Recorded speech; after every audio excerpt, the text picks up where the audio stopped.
Et qu'y a-t-il à l'origine de la violence, de toutes ces formes de terrorisme qui déchirent le monde?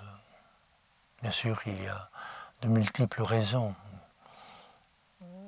mais parmi celles-ci, je crois qu'il y a surtout la peur. La peur de l'autre. Dès que nous sommes nés, nous avons peur. Peur que l'autre nous absorbe, nous engloutisse, et peur que l'autre nous exclue, nous rejette.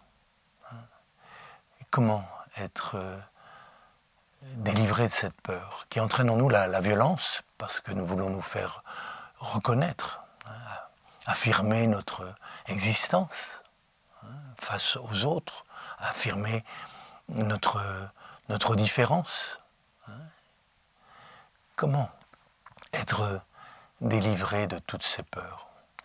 C'est là que je crois que la pratique de la méditation peut nous aider.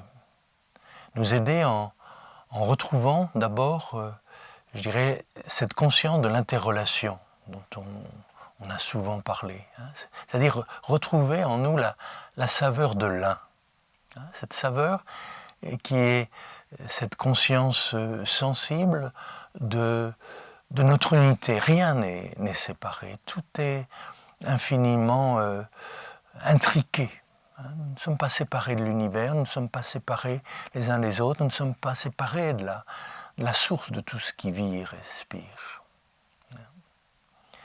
Mais à la saveur de l'un, il faut aussi ajouter le goût de l'autre. C'est aussi ce que nous apprend la méditation. Non seulement nous sommes un, mais il ne s'agit pas de se dissoudre dans l'un, de se noyer dans l'un.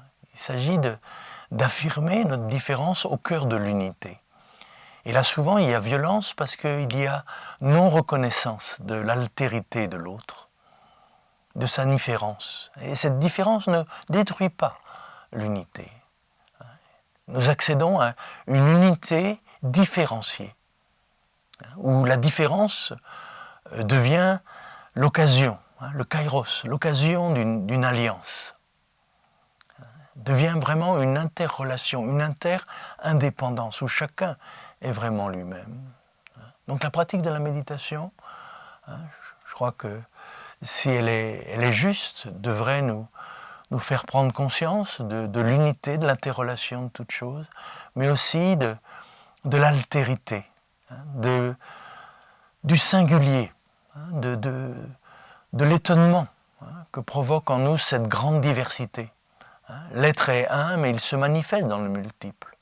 La source est une, mais il y a une multitude de formes à travers lesquelles elle se manifeste. Et la saveur de l'un ne devrait pas nous délivrer du goût de l'autre.